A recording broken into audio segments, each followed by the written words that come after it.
This is gonna be a bullseye right here, Johnny. It shouldn't change it.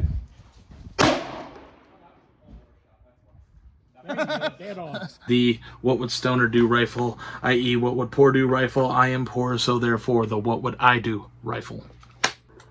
As expected, I mean, it's a laser beam. Yeah, I mean, this is what you get with the most current technology. I think something that we forget.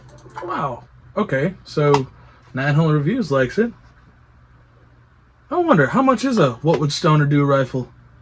KE Arms makes the KP-15. They make the what would Stoner do rifle. Okay, let's go to kearms.com. Why does it cost so much? The lower's only sub $70. What would Stoner do? Stoner wouldn't shell out 1,800 bucks. I can do a monolithic polymer lower, lightweight handguard, lightweight pencil barrel, and a reliable bolt for way less than 1,800 bucks. The inner machinations of my mind are an enigma.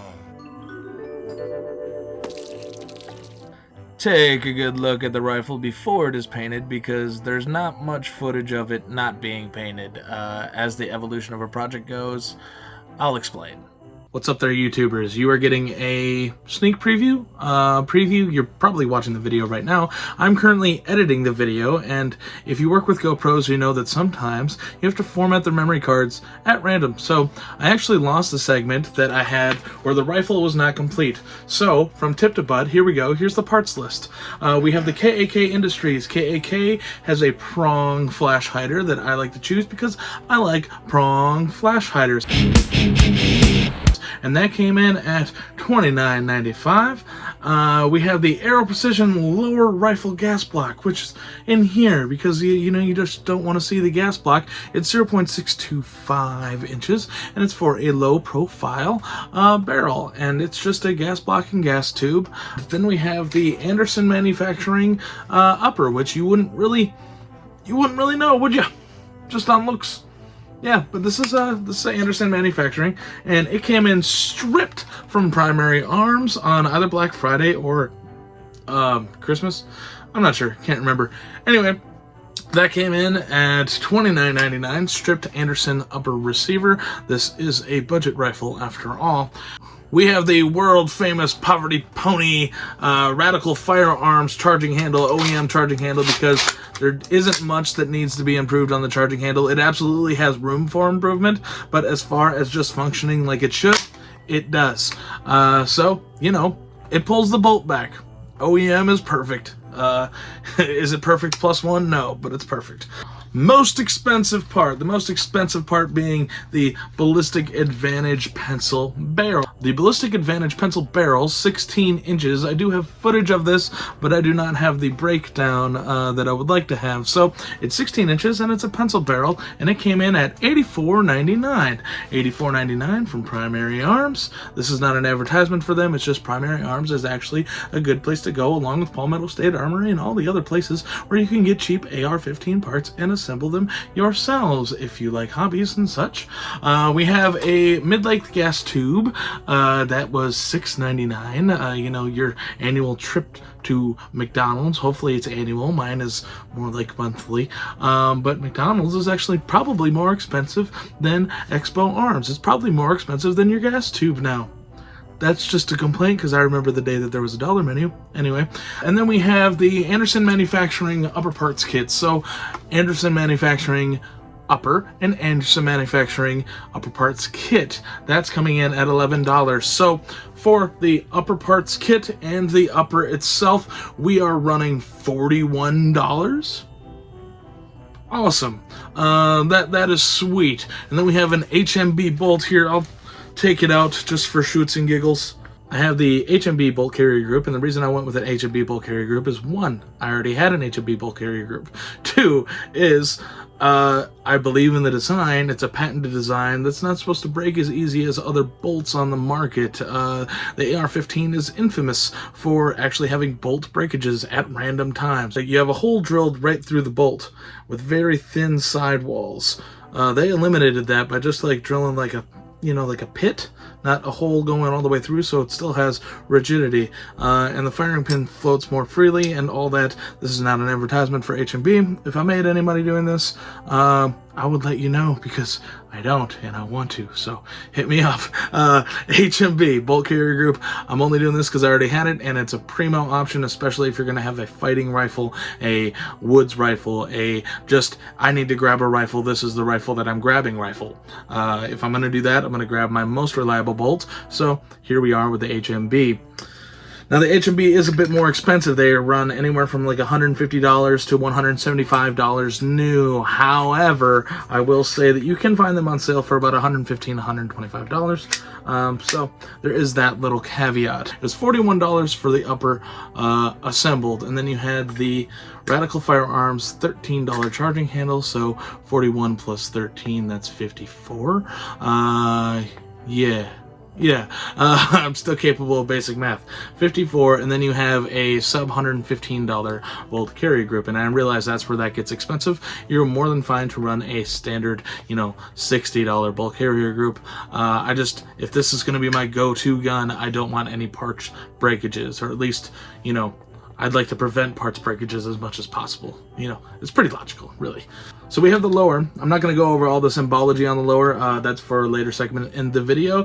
But what we have here is a KP15 lower with a CMMG lower parts kit for $60. That's pretty basic, picked up at Sportsman's Warehouse.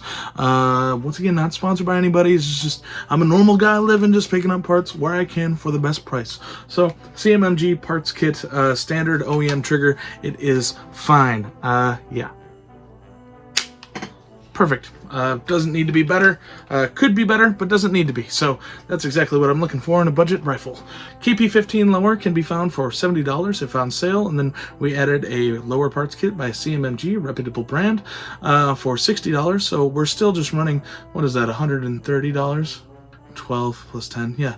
$130 for the lower, and then we're rocking... Oh, we forgot the handguard. The handguard is where it gets a bit sketchy for y'all, and the handguard doesn't look bad, I might say, but it's from China. As long as it does its job of not bending, not breaking, and holding tight where it needs to, it can be made out of Chinesium. This is a budget build after all. So we have a Ohunt handguard. It's their ultra lightweight hex. Once again, not sponsored by anybody. It's just what I picked because it was $45, and I openly call it Chinesium because that's what it is. $487 is much cheaper than a $2,000 rifle. You don't need to be a genius to figure that out. And what does it have? It has a good bolt, a decent trigger, a good barrel. What's not to like here? That's the breakdown from tip to butt on the What Would Stoner Do rifle, i.e. What Would Poor Do rifle. I am poor, so therefore the What Would I Do rifle. I should also add that you can't use a rifle buffer in the KP15. I did not know that. You could read and find these things out, but I didn't do that. So I had to go out and get a carbine buffer for, like, what, $7? So it still has the same spring carbine buffer. It's all good to go, but that's just a little addition there. Yeah, let's continue on with the video. Okay, so I just did my first dimple ever on an AR-15, and I think it went pretty well. Yeah, I measured not once, not twice, but like a million times. I used a punch, and then I used a small bit, and a little bit bigger bit, and a little bit bigger bit. 1/16 inch bit, and then I moved up after I got that going. It was 7/64 and then 11/64, just the size of the hole of the gas block. So in theory, I should be able to put the gas block on, as you're going to watch me now, and we should be able to get gas flow while I tighten it down where it's supposed to be. Cover this hole, and that, ladies and gentlemen, is gas. It seems so much more complex than it is. It's just a tiny little dimple you make, but don't screw that dimple up. We have anti-seize, Permatex anti-seize for, well, not seizing two different metals. You put aluminum and iron together, they will react over time and corrode. So we're going to put anti-seize, just the faintest amount.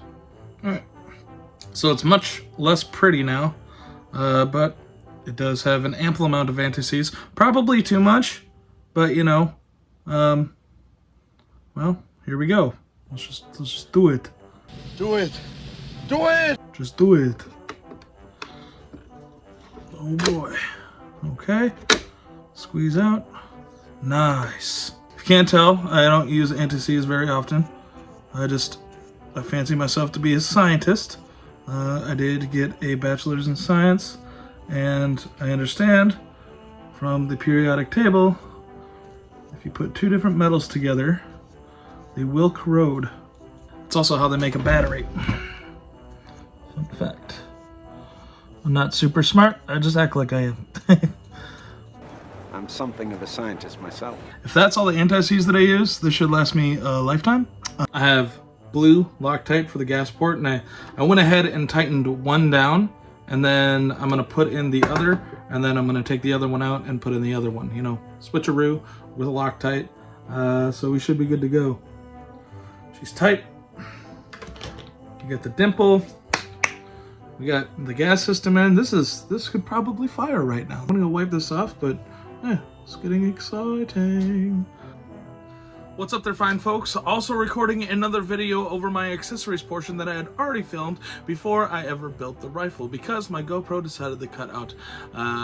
The Insta360s and the DJIs are starting to look a lot better for action cameras. So, here's the complete rifle. Once again, let's go over the accessories. For the vertical grip, we have a MFT manufacturing vertical grip, and it also has a storage compartment, and that is crucial because the vertical grip, the normal grip for the KP15, does not have storage, and they do have a storage butt plate, but it did not come on this one, and they're currently out of stock on their website as of when I'm filming this, so I don't have a storage capacity on this rifle. Therefore, I had to make one with the vertical grip. So the MFT is acting as that. They're about $22. Then we have Picatinny rails. These are M-LOK added Picatinny rails. These are $10 I bought on Amazon. They're not crazy expensive, and I don't know about their durability, but how hard is it to get a Picatinny rail that you put a hole through and then you attach it with M-LOK? It doesn't take rocket science. So then we get to the other Amazon parts, and we have Magpul M-Bus sights here, but they're not Magpul M-Bus sights, which is weird. I don't know how. Like, you can even see they say M-Bus on them. I don't understand how that's legal, but they're available on Amazon, and I went cheap on those because this is a budget video and I'm probably never going to use them, but they are there and they are sighted in just in case. So here is the Fayaki. Yeah, it's plenty bright, as we can see. Yeah, the Fayaki is 1200 lumens, and it is, how expensive was that? $40. 1200 lumens, and it is the FL14, whatever that means. They are not a premium brand, and they probably shouldn't be trusted, but I've also looked up other YouTubers that are honest and not sponsored by people just like me, and this is what people buy, and they hope that it works good, and this one seems to be just fine. Yeah, this is my setup for the flashlight. It's nothing expensive. It's $40. You can go with Streamlight. I highly recommend that you go with premium brands if you can afford it, but this is a budget build, so there we are. The sling is a 2-point sling, quick detach. It's set up how I want it, but I'm not even going to write home about the sling. It's elastic, I guess, but it's from a non-reputable brand, just simply bought on Amazon, like a lot of people would do. So the whole segment I had here was I drew out Jeff Bezos on a whiteboard, and then I talked about all the parts, and I wrote about Amazon. And now with the primary arms optic and the M-Bus sights, it is 6.6 pounds, and we shall put the scale on Mr. Jeff Bezos's face there. And by the way, Mr. Jeff Bezos's face, I got a little carried away with this Sharpie here. That's on my Instagram if you want to check that out, the Hippie Gunner. Anyway, all right, so the MFT vertical grip holds a lens cleaner, which cleans lenses on the optics if you need it, and it also keeps these from rattling around. This is an Allen key meant to take down parts on the gun, and this is a star key meant to take down parts on the gun, and it also holds this backup battery for the Fayaki flashlight. So if Fayaki is how you pronounce it, I don't know, you just order it on Amazon. It's called Fayaki, I think, probably. The cheapest accessories possible possible. Now we go to the optic. And that's not so cheap, but I already had this. This is a Primary Arms 2.5 times optic, and I had it on another build, another AR, and I do believe in these optics. I love Prism optics. Prism optics are superior in my opinion. A lot of people love to use LPVOs. Those are expensive. Traditional scopes are awesome, but they're also heavy, and they take up a lot of room. These kind of accomplish what you're looking for as far as a practical rifle, reaching out to like 400 yards or so, and you could extend beyond that, but this is not a precision rifle anyway, so why put a precision optic on it? The Primary Arms is what I find to be ideal on a gun like this. Now, the alternatives that you could find are the Vortex Prism optics. They come in 1 times, 3 times, and 5 times, and that's what I have on my Zastava. I have the 3 times optic, and that optic I actually do like better than this one. It's smaller, and it also will reach out there pretty well. One thing I will say about Primary Arms is that they are US made, whereas Vortex is Chinese made, so take that as you will. I'm not knocking Chinese. I just talked about my Chinese flashlight and my Chinese handguard. Yeah, you know, Chinesium does work, but you know, try to buy US when you can. So there we go. Primary Arms is US made. That's just what I chose for this rifle. It's what I had lying around, and I would choose something very similar to it if I was just going to go buy another optic anyway. Isn't it funny that when you're having a tough time speaking, the words like enunciate and articulate are kind of hard to say in themselves? Just saying. This rifle right here, naked, is 5.5 pounds. With all the stuff on it, it is just over 7.5 pounds. It is 7.6 pounds, much in the threshold of being a functional rifle. I really dig it, and let's continue on with this shindig. Here's the MBUS sight, here's the flashlight, and I have them assorted right here, and that's kind of how I turn it on. Now that is blue because I masked it off with that tape right there. And that's pretty much the only thing I need to mask off as far as this goes, because we do have a dust cover on the AR-15. We have grass, we have leaf, we have fish scales, fern, honeycomb, mushrooms, Walter and the Dude, metal, and peace. And then we have an assortment of colors ranging from your camouflage brown, your flat red primer, I'm not sure if I'm going to use that. The satin tan, I think that's more of like an actual leaf color. If you were to actually, you know, look at a leaf, there it is. So that's kind of neat. And then you have your tans. I have the gold, only because I like gold. The look of it, the taste of it, the smell of it, the texture. Then I have clear, and I have the dark green and the olive green. So, without further ado, let's paint this rifle. Oh yeah, the most important part. I'm going to use engine degreaser. It's what I had sitting around. So I know it's usually brake cleaner, but that is also a little intense for what I want to do. This is a brand new rifle. There's no reason to take previous paint off. So we'll see what engine degreaser does, and yeah, should degrease it nicely.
Yard groups with herders and PMC and Red Army Standard and USA. I don't even know what this is, just generic. And then Tula ammo. Pretty much all budget stuff. PMC bronze, probably the highlight. Right now we're shooting herders, 5.56, 100 yards out of the What Would Stoner Do rifle.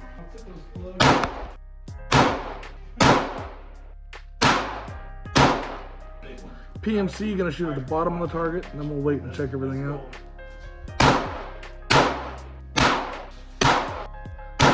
The herders did not do well. That is a horrific group. That's shooting, I don't know, 3.5, 4 MOA. Not great. And then move down here. That's an acceptable 5-round group. That's pretty awesome. I'll take it. Primary arms, 2.5 times prism optic. That's a solid group. That's 2.5 inches, 2.5 MOA. That's good. This herders, not great, but I have bad luck with herders. It does just go bang and it's very cheap. So that's kind of what we're testing out. PMC, noticeable improvement. All right, what we got next is Red Army Standard. You know, it's pretty standard for the Red Army. If you can't shoot steel, it doesn't deserve brass, as they say. Let's see what happens. I'm gonna go at the top of the target. It seems like it is shooting high, which is expected. I did set it at 50 yards before I painted it.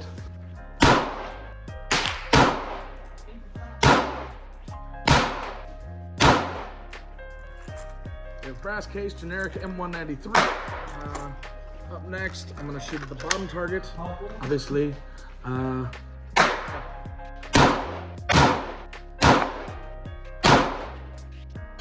So basically the way that I'm doing this is that I'm using the actual dot in the prism optic to go exactly over, I think it's a 1/2 inch dot. Up next, good old Tula ammo. Everybody loves Tula. Let's see how it does.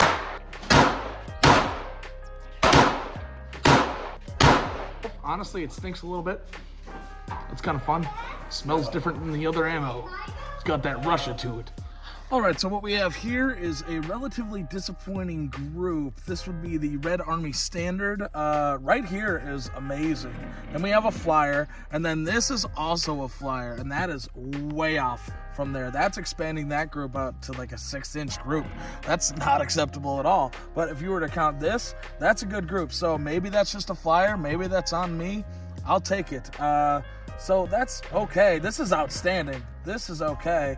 That's terrible. So you get all the categories there with Red Army Standard. This is actually a very acceptable group here, and that was our last group, and that was the Tula ammo. So Tula ammo is right here. This is Tula ammo. This is PMC, and this is the generic USA brand, which is an interesting group. Like, it's not really a group, it's more of a string, but it's like a curved string. Our best group, I'd honestly have to say, would be that if we didn't have that. I can't trust that.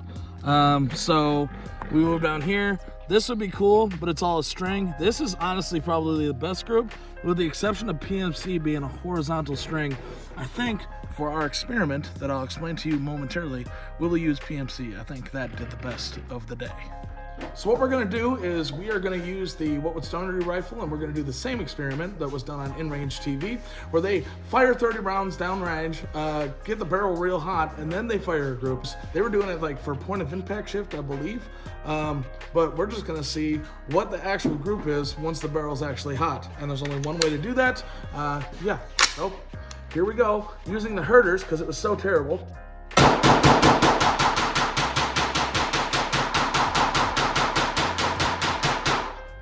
We have 5 rounds of PMC.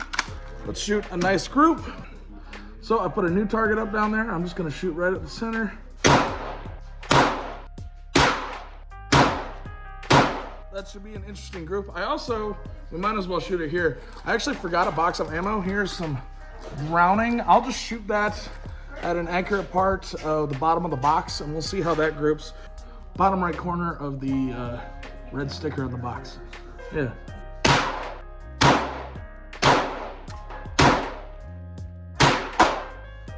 So this video is becoming a testament to why I believe in 5-round groups versus 3-round groups, because 3-round groups can be a lie. That could be a 3-round group, just as we've seen before, but this is a 5-round group. So this is how our PMC did after the barrel got really hot.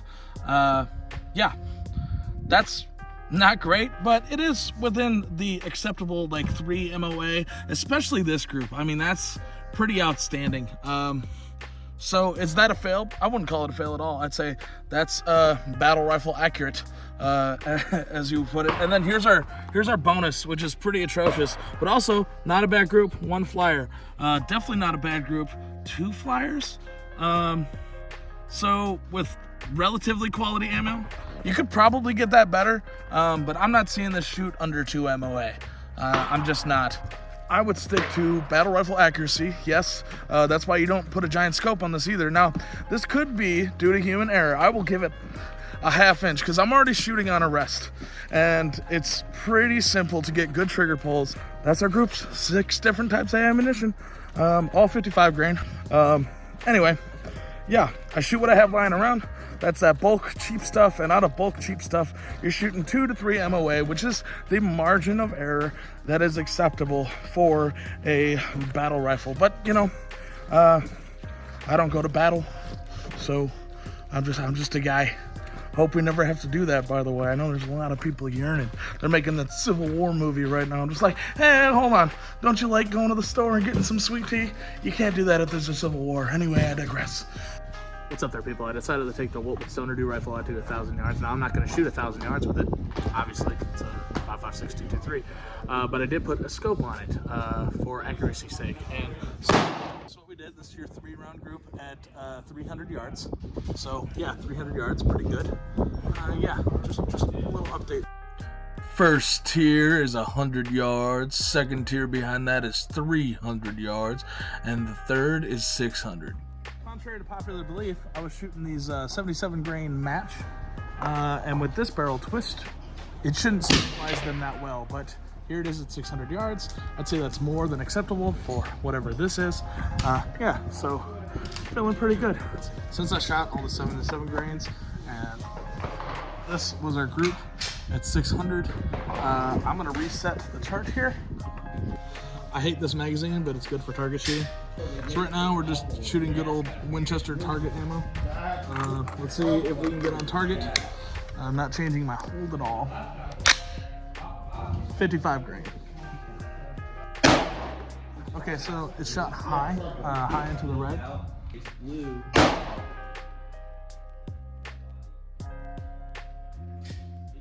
Not bad, not bad.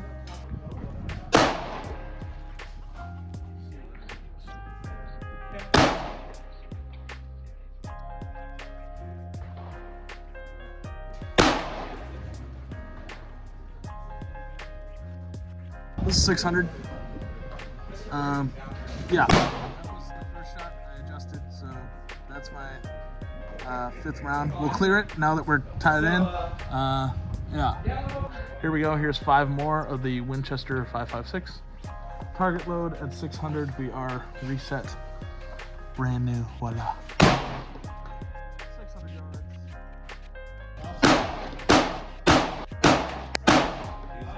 Dude. This is our group at 600. Not bad.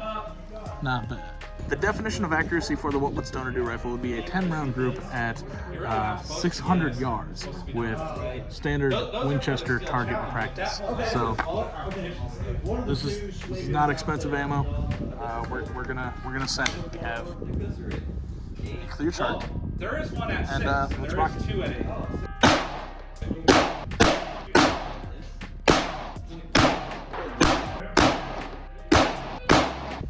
Yeah, that's pretty awesome.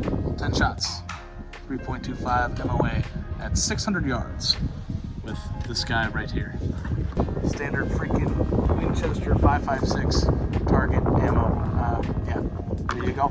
All right, primary arms, 2.5 times prism optic is back on. We're gonna shoot at 100 yards to see if it kept 0. When we were at the other ranges, this is almost exactly where it was shooting on the 100-yard target. So we are shooting high. Let's change that. That's pretty good, dude. That's right in the center. All right, so I moved that the wrong way. And it's getting hot. That was pretty much a bullseye. That's return to 0. That's our last shot. I'll take it. Pretty much the dot takes up the whole second layer dot there. So yeah, at 100, pretty good. Last 2. All right, so now that I know where I'm hitting, let's go to 300 here. Any target.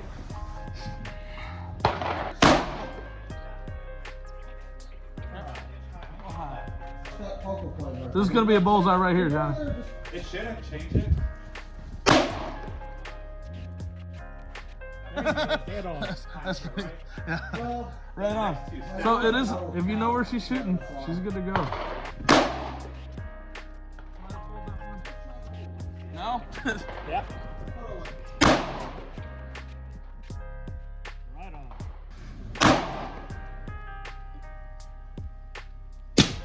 Good pattern for 300 yards.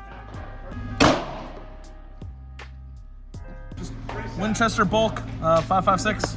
This is a 300-yard 7-round group. That's where we started, and then we moved it down. So, yeah, that's pretty good, dude. This is the 2.5 times primary arms optic. Good to go. I'm gonna call it.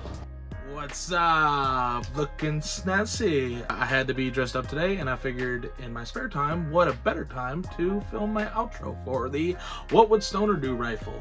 So this is my What Would Stoner Do rifle, and I did add this on, and this is my own little creation. You know, I'm obsessed with M-LOK, so I made this. It's got an aluminum backing, you know, just a nice little piece of flat stock there to support it, so it's not just pressing wood, so it's aluminum against aluminum. Physics, fit and finish, if you will. We got a little bit of black cherry on there, just a little bit, just a hint, just to darken the lines. And it says, "Be kind," if that's not obvious. I know that might seem ironic on a rifle, but I do fundamentally believe in being kind.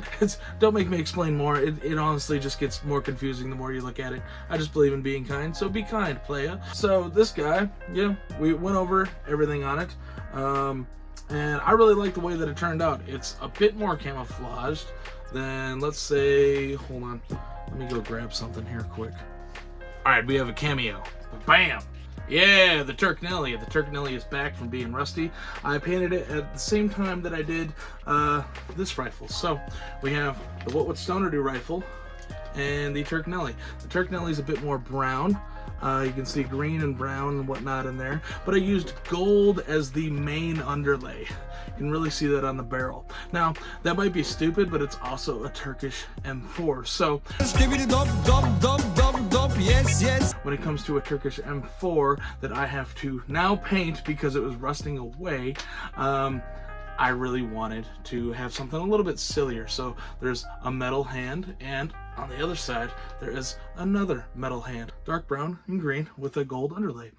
Pretty simple camo job on the Turknelly, and I did both of these at the same time, and they are quite different, as you can see. Dead grass, that's what I painted this for. It's a little bit more practical.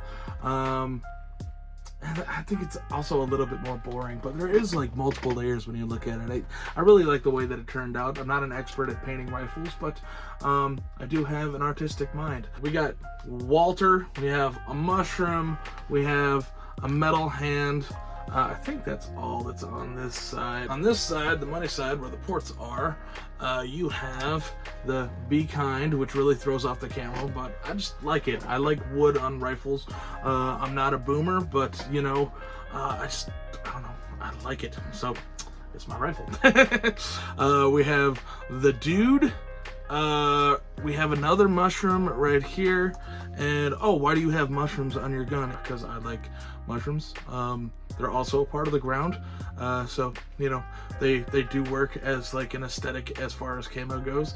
It's not near as practical, but I like them. If you go out foraging at all and you find your own oyster mushrooms, or you find your own lion's mane, or any edible mushrooms out there, hen of the woods, chicken of the woods, if you're lucky, yeah, you might understand where I come from on putting mushrooms on the rifle. They're definitely in the woods, and they are sought after, so I put them on my rifle. So we have the Dude, the mushroom, the metal hand on the magazine. I just figured that was cool. And then the peace symbol, and I really struggled to put that on there. There's so many coats of paint right in here, because basically I just couldn't decide how I was going to do it, and I kept screwing it up. But ultimately that's not a failure, because it's super durable now. Yeah, I'm not gonna sit here and die in a hill for Chinese made parts, but the O-Hunt rail is absolutely working. Does it work, or is it a piece of crap? Is it airsoft quality? No, it's fine. It's like any other Chinese handguard. If you get a Chinese handguard, it's probably that, really. I'd imagine if it's made in China, it's just like this one. So don't worry about it. O-Hunt, good to go for this rifle, I guess. bolt carrier group. The HMB bolt carrier group being a patented bolt carrier. They have a different design that's designed to not crack, and it is quite different. I've seen it myself, and I'm a believer in that product. I'm not paid by them, just personal preference. This is my rifle. It's all my personal preference. The trigger's awesome. It breaks perfectly fine. Yeah, it's more than doable. The weight coming in just shy of 7.5 pounds. I really like it. Naked, it's 5.6 pounds. You guys have the parts list. You have everything available. I really enjoy the What Would Stoner Do rifle. This is now one of my more favorite guns because I got to build it to my own preferences and my own budget and all that. I have no regrets. It functions. It's accurate. And let's talk about accuracy for a second. It's a pencil barrel. It'll be accurate for the first 3 rounds. But as soon as it heats up, whop. Expect to be able to hit an apple at 100 yards with this rifle consistently every single time. And a little bit better than that, to be fair. So under 2-inch groups, sure. Under 1 MOA, no. And if I were to get reloading and actually reload ammo and really find out what this thing likes, I could probably push 1.5-inch groups out of it consistently. But why go through all the trouble? Thank you for joining me on this journey of the What Would Stoner Do rifle on a budget. I hope it gave you some ideas. That's all I'm trying to do here. I'm not saying this is good or that is bad. That's not what I'm saying. I'm saying this is my budget. This is what I could build in the What Would Stoner Do parameters. So if you like, share, and subscribe, it would be much appreciated. Feel free to comment down below on what you would do for your What Would Stoner Do rifle. And I'm the Hippie Gunner, and I hope to see you guys next time. My own money, myself. But this is my brain. Yep. This is my brainchild. I'm fucking happy. Thanks, Johnny. I can't remember if I recorded that. Let's just make sure that I have a video of that somewhere. That's 600.